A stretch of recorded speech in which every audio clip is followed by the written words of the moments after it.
Welcome to the Mental Advantage Podcast. Whether you're an athlete trying to perform at your best when it counts the most, a coach or business leader trying to get more out of your team, or someone looking for more personal growth, this is the place for you. This podcast is your map to guide you to the right mindset, systems, and strategies you need to become the best version of yourself. Now, here are your hosts, John Cullen and Brandon Allen.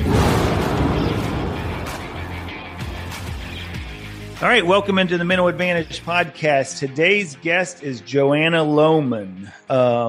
We're seeing, Brandon, right now where the women's athletics as a whole has been elevated, and it's not what people are seeing.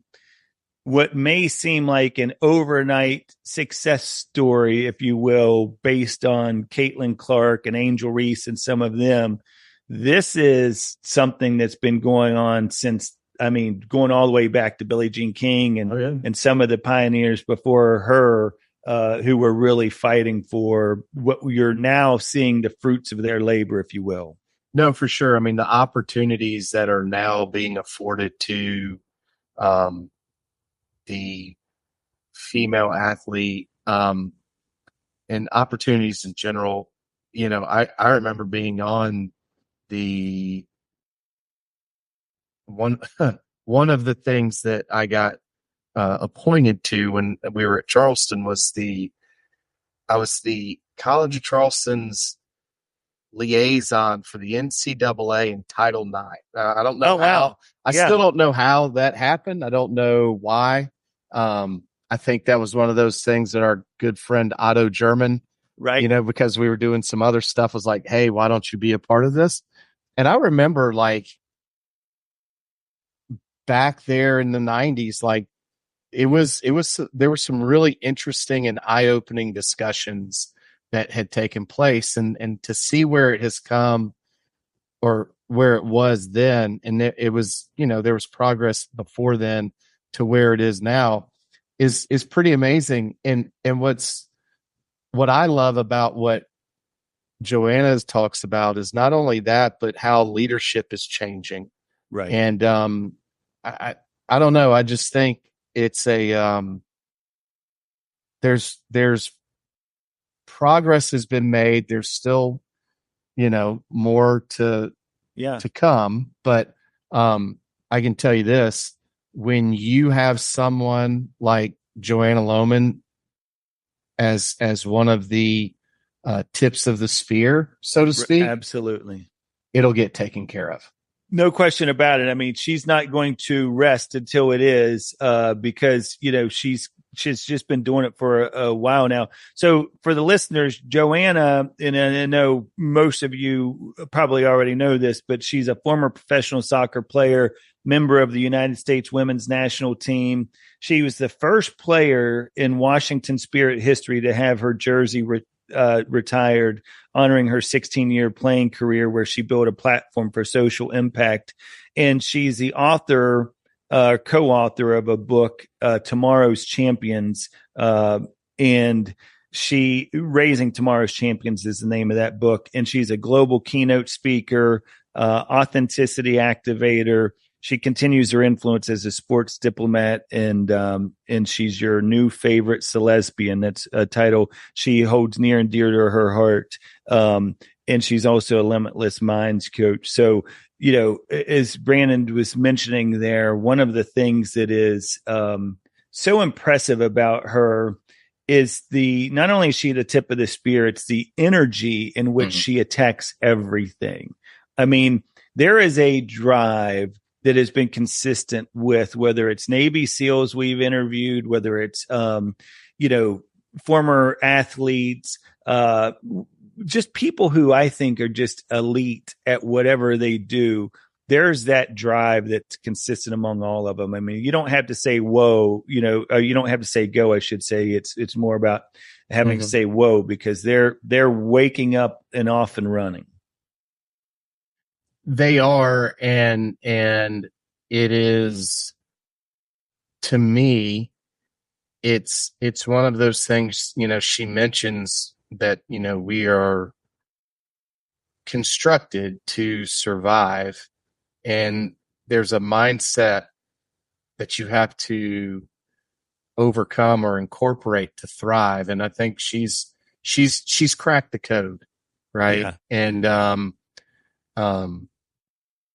she's amazing. She was an amazing guest, and I don't know. I just we have a lot of really unique guests and folks that have accomplished a lot. She's got a long way to go. I think she'd tell you before she's going to take a rest. Right. Exactly. And whatever it is that she is attached to and striving for, whoever she's leading are very fortunate and very, they're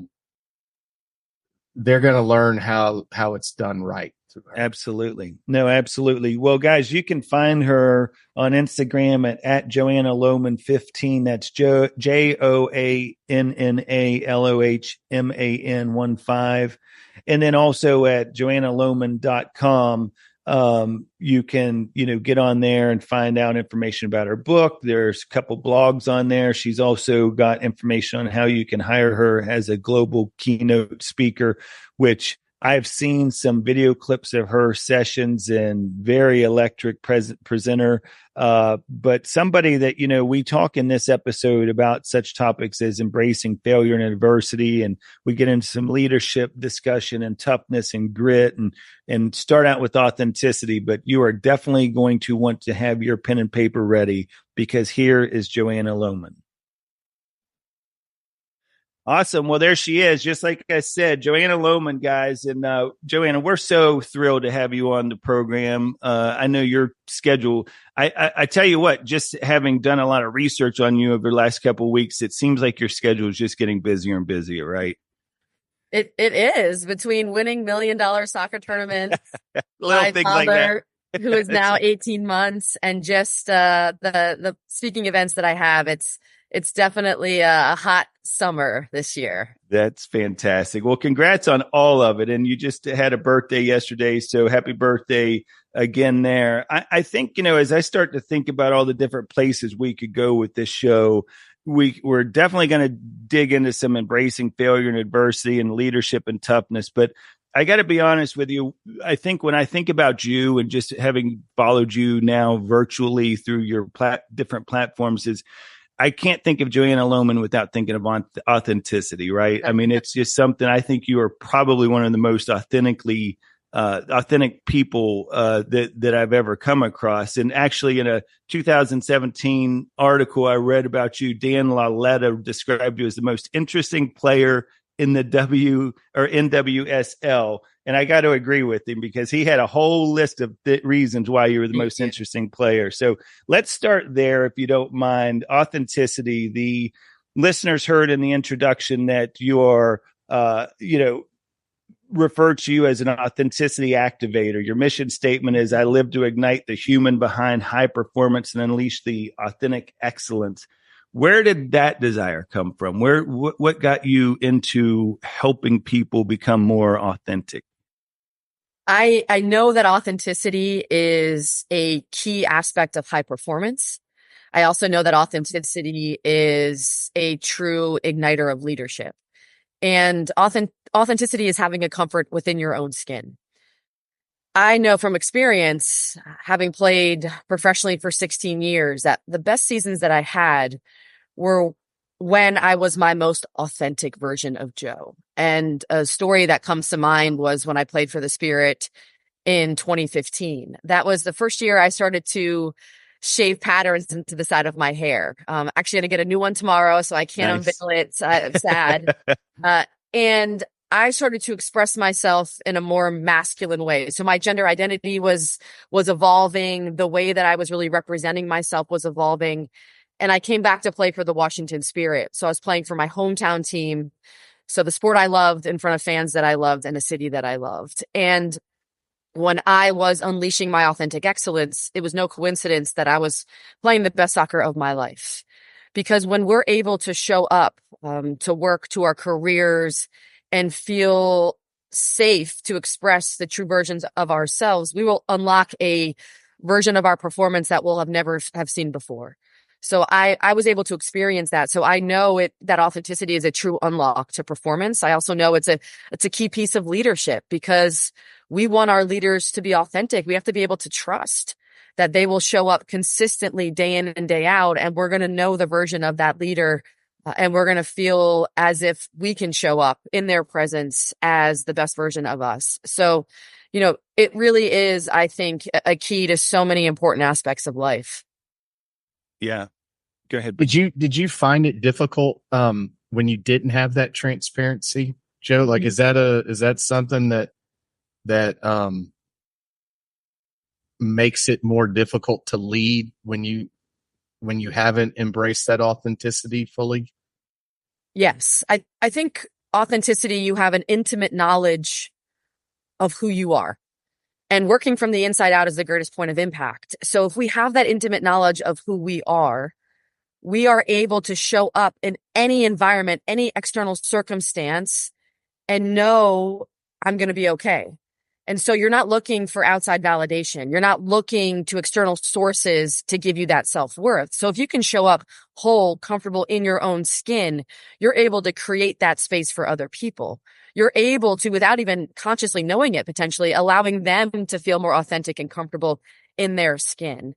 And so you're really creating an ecosystem of authenticity, an ecosystem of high performance, by showing up as the best, most authentic version of you. And I can't think of any better way for business optimization, for change management, than having that piece of authenticity and that intimate knowledge of who you are, that self-awareness. I'm glad you said this, because I think one of the things that I've heard you talk about is the dangers of identity too. Is like you were talking there about, when you showed up as your authentic self, it makes me think about, I've heard you reference the boxes that society puts us, especially females, right?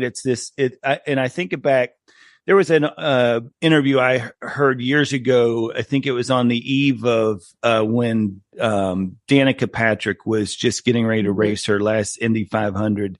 And she had an interview with Hannah Storm. And during that interview, she addressed the dangers of identity and when it came to her breaking into this male-dominated sport. And you're going to love this because it's right up your alley. She said, if I had thought of myself as being different and being a girl, or how I'm doing for a girl, well, then that would have been the gauge, and my mind would have only been fixated on that limit and that potential. Like she didn't look at it that way. She didn't, and so I think it's really key and Brandon and I have had a lot of different sports psychologists that have come on the show and talk about female athletes, particularly in early aspects of their careers, in their developmental stages of kind of having to break out of this mold that people have put them in, to be that, suck it up, just deal with it or whatever. And it's really infected their performance. Mm-hmm.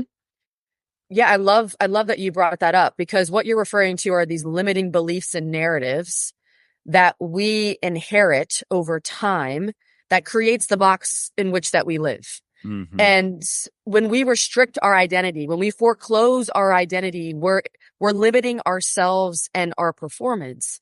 So when we're able to see ourselves as whole humans, right? Multi-dimensional human beings, we are all things. When we're able to see ourselves as whole, then we can identify what are our strengths. And then we can choose, this is the power, we can choose what strengths do I want to deploy that meet the environment and its demands. So that's how I like to look at authenticity. It's not showing up one way and one way only. When you are authentic, you have that intimate knowledge of your own strengths, of your own dimensions. So when I show up, I'm like the DJ of my own life. I am able to adjust the knobs and the dials to know what strengths do I want to turn up? What strengths do I want to turn down? What am I adjusting for the demands of this scenario? Because our world is naturally complex and chaotic. if we show up in only one way, we are not meeting the demands of that situation. And so if we have that authenticity, that contentment in our skin, for instance, for me, I can walk into a scenario and say, you know what, this is a scenario where I need to turn down certain elements. I need to listen more.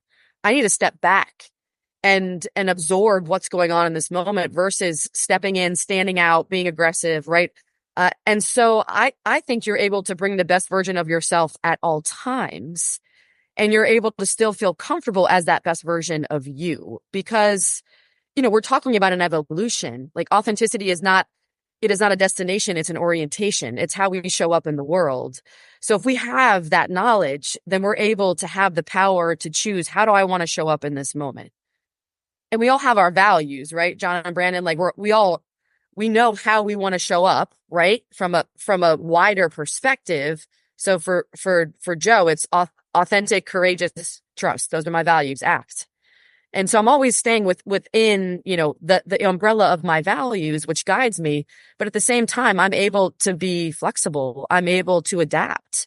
I'm able to be different versions of myself in order to meet the demands of that scenario.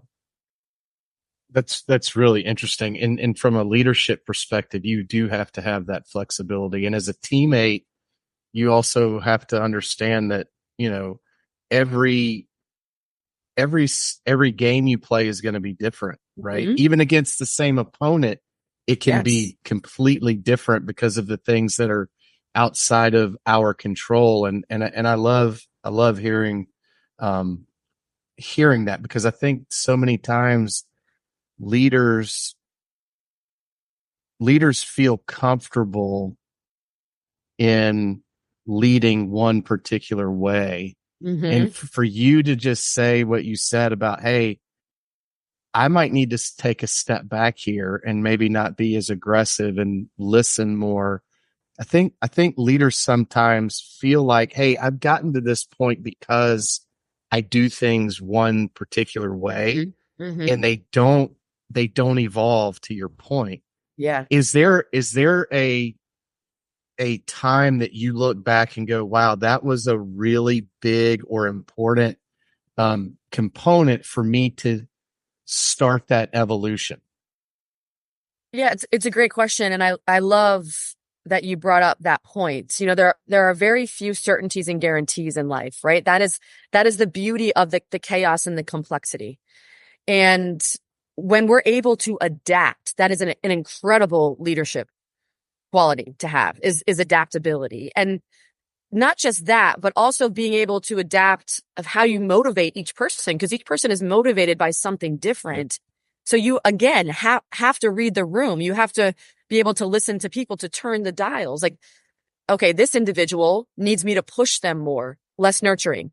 This other individual, they need me to listen. They need me to be there to, like, really, nurture them along the way. And so to be able to change and adapt is incredibly important. I think I've learned that throughout my soccer career, right? They call soccer naturally chaotic. It means that the game is influenced by very insignificant inches, right? And it's influenced by significant inches because it's a low scoring game. Not many games are as low scoring as soccer. And so a ball that hits off the post instead of going into the back of the net can make a huge difference. So in soccer, you have to be able to adapt at every single moment, because every single moment is unique. No moment ever repeats itself in the exact same way. I mean, what a great metaphor for life. Absolutely. Right? We're constantly having to adapt, taking one step forward, two step back, moving sideways.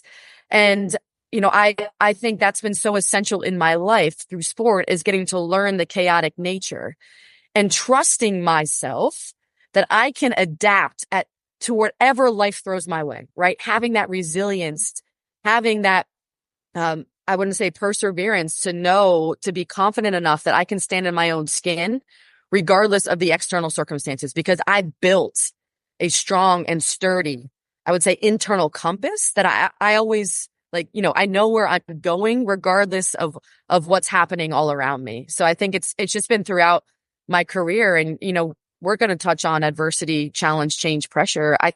I think adversity is the catalyst to success. all the times that I've fallen on my face and having to pick myself back up again and identify, all right, what are the pieces of my identity that still fit? Where do I want to go next? I think that's such a huge piece of being able to have that self-awareness, is going through some sort of adversity, failure, mistakes, because it really forces you to look at yourself in a different way. It does. And it's interesting to me how adversity will continue to show up until you make that step in evolution, right? The same things. Like I had a therapist one time that said, Brandon, for whatever reason, this is going to continue to show up until you figure it out. Yeah. Right. Yeah. And you're going to continue to either stub your toe or learn from that failure or adversity. But it's kind of like a spiral staircase in that you'll keep climbing. But he said, by God, you're going to get to that point on your climb that you will run into this again until you start making some adjustments. And I always felt like that was something that, clearly it stayed with me, but it also was comforting to know that, hey, I am making progress, and it's progress, not perfection. Yeah. Right. And having enough grace for myself, which is very difficult as an athlete. Right. I mean, John and I, certainly not to the level at which you're at, but I mean, he and I played college athletics as D1 athletes. Like it takes a little bit of a hubris or an ego there to get to where you're going to go. And as you get older, it is nice to go, hey, you know what? Like, you do have some time here to evolve. And learning isn't linear either, right? Exactly. Like you're going to have those hoops. And I've heard Joanna reference this, in the transformational phase, basically, is just that, kind of think of like the spiral that, each time around you continue to grow and expand, is because, that adaptability is so key. And you touched on it, Joanna, as far as the failure and some of the adversity. And so, maybe we'll just kind of dig into some of this. I really do think that those opportunities to growth, it's when you're most uncomfortable, it's those where you've fallen short. It's funny, University of Tennessee, I live in Nashville, and of course we're still, the state's still buzzing about UT just won the College Baseball World Series, and Peyton Manning was on the field after the game, and there was a reporter that was talking to him, and he was talking about, we've lived through some of the hardships with them over the last couple of years where they were close and just didn't, for one reason or another, make it through. And he said, but it also is what makes this so much more special is because we've gone through some of that. You had a situation where there was, going back to an article, and I love this so much, what I'm about to read for you is, in 2019, you had done an article with Stephanie Yang, and it was right on the eve of retirement. You're talking about some of the adversity because you had described yourself as a failure expert. But what I loved about it is you said, I think true growth comes through failure or times where you haven't gotten what you wanted. I wouldn't change anything. And I love this. I wouldn't want young Joanna to have an easier time. I would want her to have the exact same time that she's had. And what it reminded me of, and Brandon's heard me reference this, and it's to this day one of the best answers I've ever heard somebody give to a question. But I heard a podcast with somebody you're probably familiar with, of course. I'm saying this, the listeners can't see me smiling through this, but UNC women's soccer coach Anson Dorn. Oh, yeah. And so he's asked Joanna during a podcast one time, if you could go back and talk to young Anson, what advice would you give him? And he said, not a damn thing. And I loved it because it was so reflective of the answer you gave, which is it's that growth. Like that's okay. Like so many times people are afraid of adversity or fear of failure, but it's like, if you don't experience that, you're not going to grow. Yes, that's very Anson of him to say that, isn't it? That's right. And he hits the nail on the head. And you both know how our brain is designed, right? Our brain, 80% of human thought is negative. Our brain is designed for survival. So we're designed to survive, not thrive. And so really our brain is there almost to limit us, right? Like don't do anything stupid so you die. And so we have to rewire our brain in those moments to encourage us to step outside of those lines, because outside of the lines is where we are going to find our greatest gaps of improvement. And I've really experienced that throughout my own life, is that the moments where I've gotten my heart broken, injuries, losing championship games, coming out, those are the most identity shifting, resistance building moments of my life. Because like you said, John, when you do not get what you want, your identity is shattered, right? Your identity is in pieces on the ground. That is your opportunity to look down at those pieces and decide how you want to build yourself again. What pieces of those identities still fit me? What other pieces am I getting rid of, right? Like that's what society's telling me. I don't need that anymore. That's a limiting belief or narrative that hasn't been serving me. I'm going to get rid of that, right?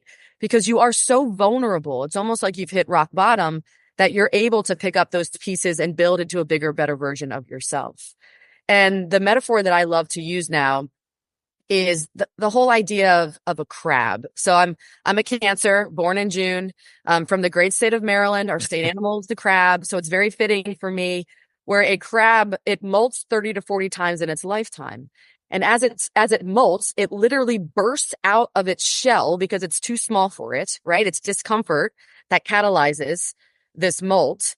And as it molts, it loses essential organs. It loses some of its limbs to regrow them. So that's how I envision failure and adversity now, is that I'm molting.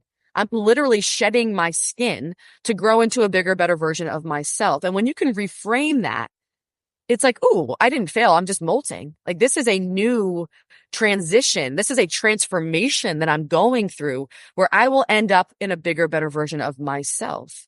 And in that transformation, there is pain, there is discomfort, there is vulnerability. You feel extremely raw because it hurts. But then when you get to the other side, you're stronger, you're more resilient, right? You have a greater sense of self-awareness and identity. And then you get ready for another one. So that's just like kind of how I view life now, is in this constant state of molting of some sort. I love that. And it's funny because every so often you're going to see Brandon and I both put our heads down. It's because we're writing, and that had us both grabbing the pen. That's one of the ways that I tell people is get your pen and paper ready, for these shows. But that idea, Joanna, of picking up the pieces, because when we think of failure, we think of those times we've fallen short. And like you said, everybody says, oh, pick up your pieces and go at it again. Well, you know what? To your point, you might not be picking up everything. You're going to be picking up the things are going to help you. Yeah. The essentials. The essentials. Yeah. And so I think that's such a key aspect there. Brandon, I think you were going to say something. Well, it is interesting, and it's what's happening, and what I'm hearing is everybody experiences this, but few have the insight that can look at those as true growth opportunities, right? I think, and again, as a father, it's one of those things that my kids know, like, things aren't going to be easy. Like I encourage them to fail on a daily basis. Cause if you're not doing that, then are you really trying? Right? Like really, if you're not out there pushing yourself to some limit, are you really trying? Like, yeah. And I use this analogy with my son. It's the same thing in the weight room. Like, if you're squatting and you don't ever get to the point to where you're dumping that weight, like, where's the growth coming from? Yeah. Right. And I love the way that you're sharing that, just because it can be painful. It should be painful. Right. It's without the rain, there's no rainbows. Like you have to have it. And I love that your perspective is, okay, I know I'm going to kind of suffer and it'll suck while I'm in it, but boy, I'm going to be bigger, stronger, and more resilient when I come out. Yeah. And I'm sure you're both familiar with the Harvard study that was released on adult development and happiness, the longest study ever done, ran over 80 years, 1,300 participants. And, the number one finding was that a good life is never free from stress or challenge. And in fact, a good life is forged precisely from the things that make it hard. Right. It is through the breakdown that we have breakthroughs. It is through the challenge that we experience change. And I think when we're so resistant to that change, to those breakdowns, then we're losing those essential moments for growth. Yeah. Especially as parents, if we limit our children, right? If we try to take away those moments of discomfort and struggle, which makes us feel better as parents, we are robbing them of essential opportunities for growth and self-identity. Because you all know, like, everyone's crisis is coming. At some point, you're going to have a crisis. And when our kids face those crises, they're able to see a deeper sense of who they are. And that is, again, that is fundamental when we come to mindset, when it comes to mental performance. It is fundamental to be able to experience things like that and know that you have the resilience to get through it.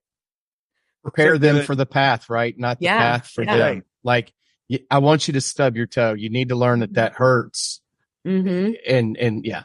Well, and look, right. One of the things that Joanna talks about often is the idea of purpose and the importance of purpose, especially when you're dealing with this stuff, because it's that when your purpose is high enough, you're going to go through that pain. You're willing to do that. And one of the things, and look, you talk about getting to the pinnacle. The listeners heard, of course, in the introduction, anybody who knows anything about soccer, they know that, you've been a participant on those U.S. women's national teams. And we heard about the book that you had co-wrote, We're Raising Tomorrow's Champions. And during that, process, for that book, you had interviewed over 100 members of the U.S. women's national team, like Abby Wambach and Brandy Chastain and Mia Hamm, Carly Lloyd, Hope Solo, Alex Morgan. I'm just dropping names like, anything right now. But what I was curious about, Joanna, is that as we were just talking about all of this, was there common themes? Because what I love about that book is it's the lowlights, right? Everyone's talking about the challenges, the difficulties, the barriers they either had to overcome or the adversity they had to overcome. It's not all like they just, showed up and were members of the women's national team. What were some of the common themes that you saw among some of the individuals that you had interviewed for that book? I'm glad you brought up that book, because as we were doing our research and doing our interviews with the greatest players of all time, dating back to 1985, which is the first iteration of the women's national team, it was like a DNA test for me. It was a 23andMe in a sense that I was able to see my own ancestry and the dots that connected us all together. And I think, the connecting moments is the grit, right? The grit, the work ethic, the perseverance you need to deploy in order to make it to the highest level of whatever you choose. That is absolutely essential, because it's not a matter of if, it's a matter of when we hit adversity, of when, as an athlete, of when you hit injury. And the individuals who make it to the top are the ones who have the grit and the work ethic to just keep going after it. There is no magic formula. There is no wand where you could tap an athlete on top of the head and they make it to the top of the medal podium. It really is the daily choices, the daily effort, that allows the consistency, right? The consistent, habits, behaviors, thought patterns that gets them to the top. And I think that's what we found in our interviews, is just connecting Michelle Akers, 1985, up until someone like Alex Morgan, Megan Rapinoe, is just that fire that they have inside, the love that they have for what they do. Yes. And I the last thing I want to say is that it was never extrinsically motivated, right? It was never to win a trophy or a medal. It was always because they internally wanted to be better tomorrow than they are today. It was a deep, deep intrinsic motivation that drove these players to show up every day and get better. And that's when you win the medals. That's when you win the trophies, is when you have that deep sense of intrinsic motivation and that pure love of what you do.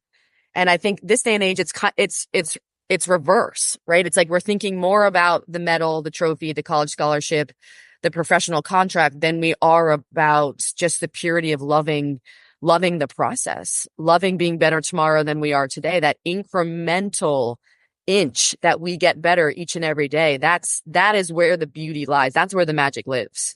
I'm every so often when we do these podcasts, we'll pull a quote or something and post on social media. What you just laid down there was fantastic, because that idea of anchoring to the why and it having to be internal drive. You know, it's what we talk about on this show all the time, is discipline's more important than motivation. Motivation's fleeting. Oh yeah. Motivation, it's not always going to be there. So it's having the discipline, but that discipline comes when you anchor to your why, and that why is strong enough. And it's that drive that you have that just you all of a sudden now, because to your point, and I always, when I'm working with clients, I'll say, if your goals that you have laid out for yourself are based on the externals, they're based on the people around you. Like if you're wanting to lose weight because you think other people are going to like the way you look, that's never going to work out well for you. As soon as you want to lose weight because you know you're going to feel healthier, it's going to help you internally, then now all of a sudden that's when people can run through brick walls and they're consistent with all of it. Yeah. It's interesting too, because what I'm hearing is, and I hope the listeners can take this away, is, you know, you mentioned earlier about we are in a survival mode, right? Mm-hmm. As human beings. But if you have love and if you have passion in your life, you can persevere through any of that, right? Yeah. So there's this beautiful piece of having just hope in your life, right? Yeah. And having, you mentioned your compass earlier, having that compass and saying, okay, so John, to your point, here's my North Star, here's my anchor, here, whatever you want to call it. I can get through any of this as long as I love the process, which is what resiliency and grit's all about, right? Yeah. Is leaning into that process, and the result will take care of itself if you're doing the right things for long enough. And I think that's one of the challenges, right? Is sometimes we just we aren't patient enough to get there. And you know, do you find that to be a challenge with some of the folks that you work with, that they don't realize how close they may actually be to accomplishing some of that stuff before they're ready to give up? It really comes down to the question, are you willing to put in the work? Are you willing to do the work? Because nothing works unless you do, right? Like nothing will work unless you do. And we very often come up with excuses of we don't have time, I don't have the energy. And granted, like we are a busy species, right? We're always doing. But it essentially comes down to that great question. And, you know, when we talk about purpose and passion, and we talk about the women's national team, like there has not been a more socially significant team, I think, in history than the women's national team. There was something higher that was driving them dating back to 1985. They were playing for pennies on the dollar, right? And from day more than football, for them, it was equity, it was justice, it was equal pay, it was growing the game, it was giving access and opportunity for young women to play sport, it was Title IX. Like if you want to see it that way, there's so many bigger reasons to do what we do. And that has been the number one driver, I believe, of this team, is that it's always been about something bigger. And that has pushed each and every player to find a different level of performance, because there's thousands of screaming girls in those stands that look up to them, that rely on them to pave the way for the generations that come behind them.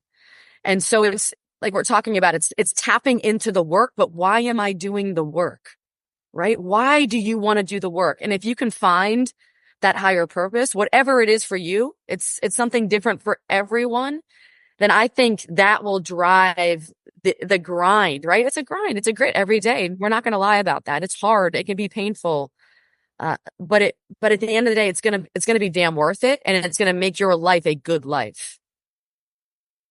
And the impact is massive. And it's not just in soccer. I mean, again, as a father of two beautiful young women, my oldest had 7 or 8 scholarships to go play basketball. And but without that work before, it doesn't matter. It doesn't matter the sport. It's what matters is the effort and the intent that folks like yourselves and even the predecessors before you, Joanna, it was good, honest work, right? Yeah. And it's that John's heard me say, it's one of my favorite things is it's an old Greek stoicism from I forget who exactly, but essentially it's wise is the man who plants a tree whose shade he'll never sit under, right? And that's to me, that's what you guys have done. And I don't know, I appreciate it, having been able to watch the impact that it has on young women. So it's been great.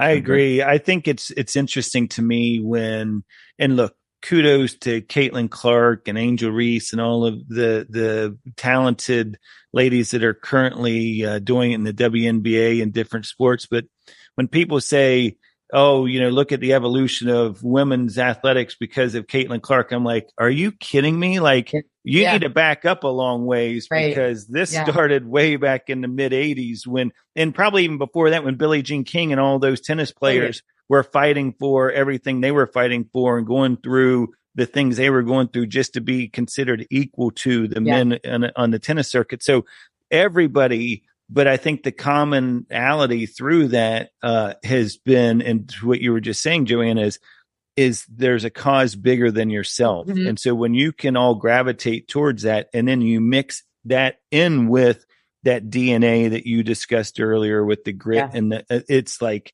momentum, and it's one of our favorite things to talk about is momentum because it's, the listeners have heard me say this before, but it's the difference between the flame that's on a candle that could be blown out by any little wind or the forest fire that just gobbles up everything in its path. It's one has created a lot more momentum and it's indestructible at that point, oftentimes.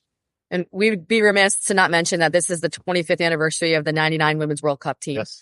The one that won the World Cup in the Rose Bowl and really, I think, put women's soccer on the map. Yes. And if you speak to Julie Foudy, the captain of the 99 Women's World Cup team, she would consult with Billie Jean King on how do we keep pushing for equal pay? And that 99 Women's World Cup team created waves of influence, right? Created the Megan Rapinos that you see.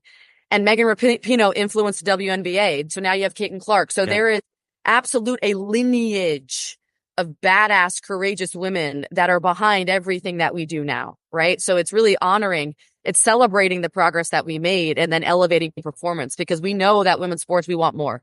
We want more equity. We want more justice. We want more resources.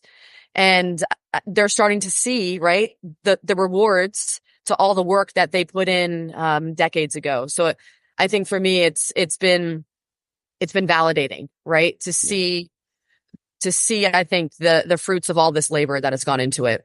We have a long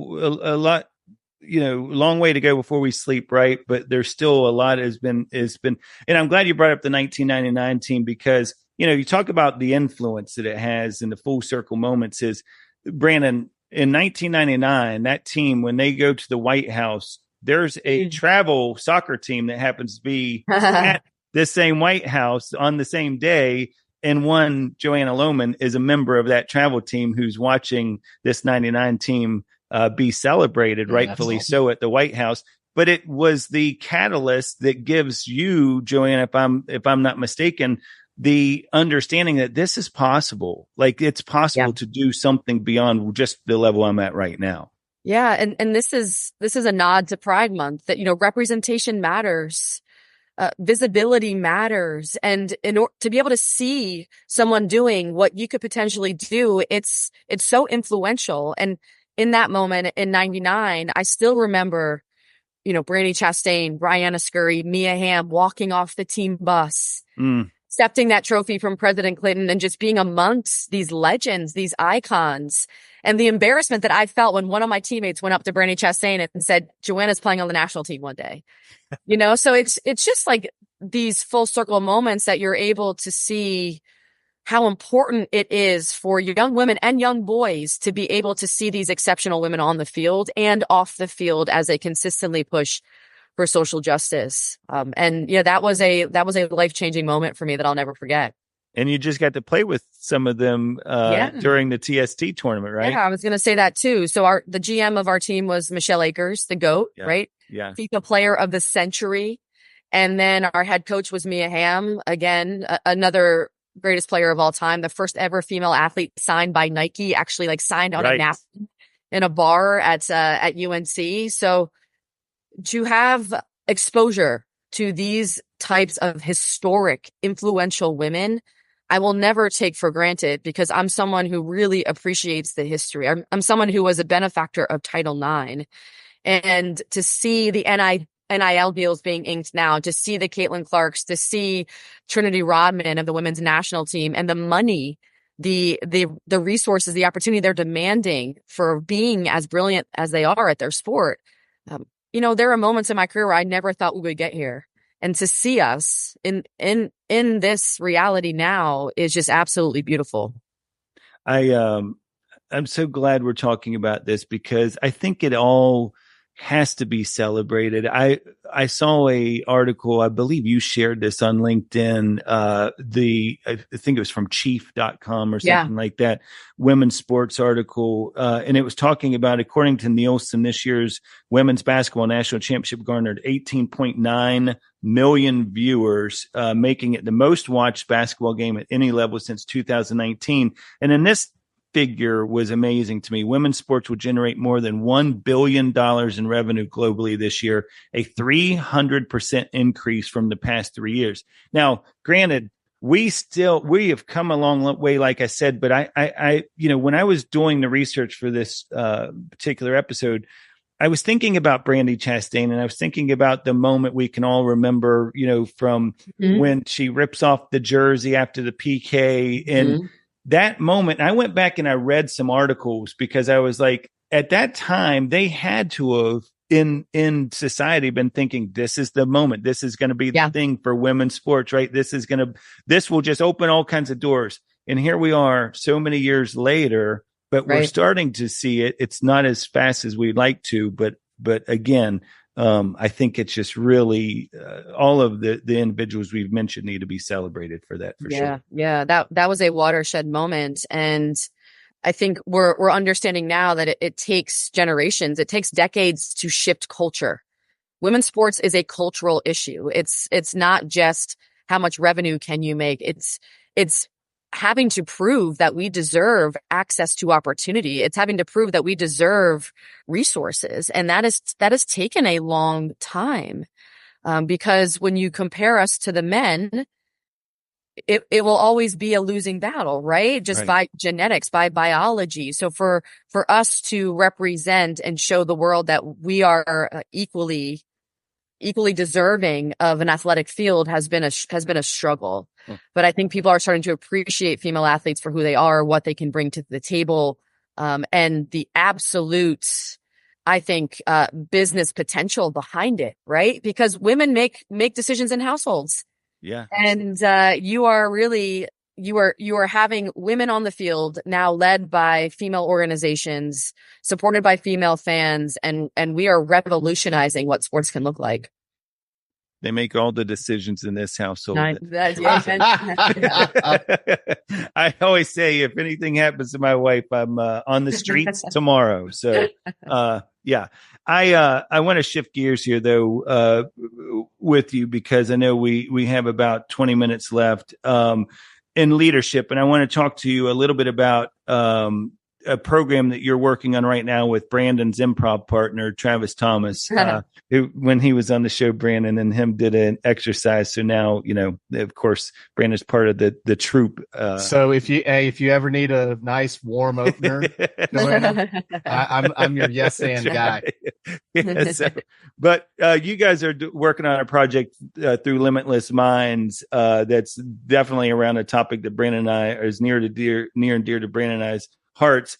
I saw where you all kind of started that program with agile response mastery. And then there's some other things like mastering, execution, velocity, peak momentum, all that. Tell us a little bit about that program and just some of the things maybe that you guys are trying to unpack there. Yeah, I would love to. Leadership is changing, right? The face of leadership, the sound, the smell, the taste. Gone are the days of one-dimensional pounding on the table, motivating through fear and intimidation. Like those days are over. And our world now demands a leader that excels at what we want to call the soft skills, right? Empathy, vulnerability, active listening, authenticity. Because those are the leaders that actually shift culture. Those are the leaders that drive profits and revenue. And so we've created a pathway with Limitless Minds, which is the company that we both work for, that is really developing an ecosystem of leadership, because that's what it entails. Leadership, again, is not a destination, it's an orientation. And it's based around authenticity. When we show up authentically, we build trust within our organization. So authenticity, trust. And then once we have trust as an organization, we have the courage to take risks and do hard things. So it's ATC, authenticity, trust, and courage. And that's really the tree trunk, right? It's all based upon the whole concept of a tree. And then that trunk has branches. So the branches will talk about vulnerability. Another branch will talk about empathy. Another branch will talk about agility, adaptability. The next branch will talk about change management. And so all the branches lead to that trunk. And the whole idea is creating this ecosystem, this environment that supports high performance, this environment that builds sustainable success. With the roots that we're grounded in and watering the tree, like this whole idea of building this forest of leaders. And we're very excited to give this to organizations and companies, because I know that people are desperate for great leaders these days, right? They see how influential they are. They see the impact it has on the bottom line. And there are a lot of bad leaders out there. I hate to say that, but people who are given a title and expect to have the skills to lead. And there are some pretty massive gaps in terms of what are our abilities versus, what we want our leaders to be able to do. So we're here to really fill that gap and to, I think, fill a need that is quite desperate in corporate America right now. Spot on. Yeah, I mean, I think when you think about it, and when you talk about that authentic leader, I think what comes to mind for me that's helped me over the years evolve as a leader has been the vulnerability piece. Mm-hmm. It's been the piece that being comfortable enough to share the imperfection, share some of the struggles that you go through or have gone through when you were in their role, for example, helps to develop that trust. It helps to let them know that, you're not one of these people who is going to be like, oh, this is how it's done. Right. And I always did it perfectly. Right. Like you got to be able to open up, because, one of the trust traps, and we talk a lot in leadership development around developing trust. But one of the things that I think we need to spend equal amount of time on is those trust traps that are there. Those times where you say or do things that you don't recognize is going to be something that you're diminishing trust with your team. Yeah. I mean, leaders are stewards of culture. They are models of behavior. And that is something we have to be strongly aware of. And I think leadership is a behavior, right? Leadership is a behavior by an individual who has been through the struggle and understands their own imperfections. And leadership comes in all shapes and all sizes and all colors of the rainbow. Someone who can sit with a deep sense of self-awareness is someone that I want to follow. And I think our world is also desperate for leaders that look like us, talk like us. We're getting away from the prototypical type of leader of the past, right? Where it was like militaristic, very masculine. That's just not working anymore. And I think our world wants something that is more real, more raw, more authentic, that looks like us more, is a better representation of where we want to go. And so I'm super proud to know that we're creating, this ecosystem, this pathway to build, I think, the future leaders of America. I think it's really important that the people you're trying to lead understand that you are vulnerable, to your point, right? Like you didn't just get placed here. Like, right. They need to understand that it's I equate it to like being a parent. Like, you have the answers to the test. Mm-hmm. They don't want to hear you because your dad or your mom, and then someone else will say the exact same thing. And they'll be like, and as a parent, you're kind of like leering at them like, really? Like, so now it resonates. But I do think I love what you're talking about, because leadership has changed, and the face of leadership has changed, and the understanding, I hope, is changing of what a leader is and looks like. And that people realize, like, no, they have come up through this just like everybody else has it. And because I do think leaders in the past used to just be placed there, right? Like it was almost like that was their destiny. And I love the fact that leaders today are, you mentioned it earlier, they're going and grabbing it, they're taking it, they're not waiting for it. And I love that. I think it's important for people in those roles to do that. So what's the next step in leadership, right? Where's it headed? Yeah. And I want to yes and what you said, Brandon, because it's important that sometimes we will have the answers. Other times we won't, as leaders. Right. And to be humble enough to say, I don't know, I'll try to find it out for you. Or like, we don't know, let's figure it out together, right? Because nobody has all the answers.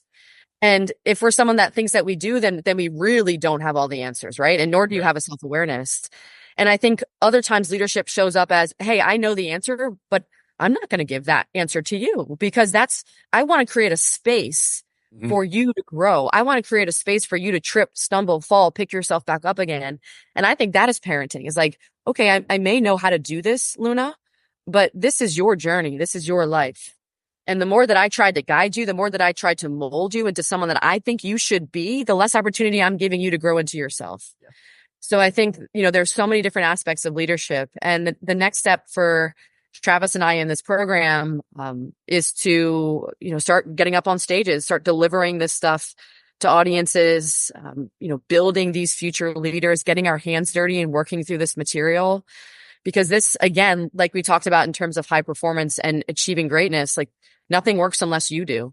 So this is going to be a very, very interactive, engaging, hands-on, uncomfortable experience and journey that we take together, because that's life and that's leadership. And again, like a good life is never free from stress or challenge. So just putting ourselves in those moments of difficulty and working our ways through them. So is it possible, Joanna, for people to still get involved in this, or is that something that's already okay? So how remind them, because I know we talked about this on the Travis Thomas show, but remind them maybe how they can get signed up for that. Yeah. I would love for them to reach out to me or Travis. You can find me on LinkedIn, very active on LinkedIn. You can find me on my website, joannalohman.com. My email is there. You can follow me on Instagram, which is Joanna Lohman 15. You'll see wonderful pictures of Luna. Okay. She's always stealing the show. That's what I know. Rightfully so. What they want. Okay. So reach out to us personally. We're excited to bring this program to life and to really, create this ecosystem of leadership. That's fantastic. I'm going to wrap it up with this. So I have a quote on one of my walls in my office. It's the Gandhi quote of "Be the change you wish to see in the world." I think nobody epitomizes that quite like you do. Thank you.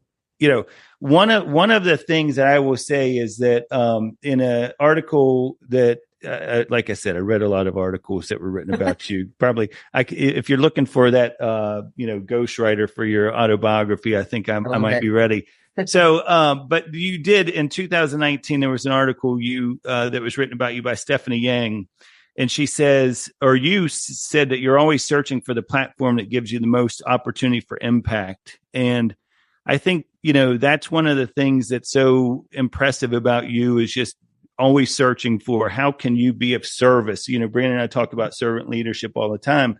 And I think that's the lesson I want people to take away from this show is that there's so many good things that you mentioned during this episode, but at the heart of all of it is the desire to help change, to be a voice for,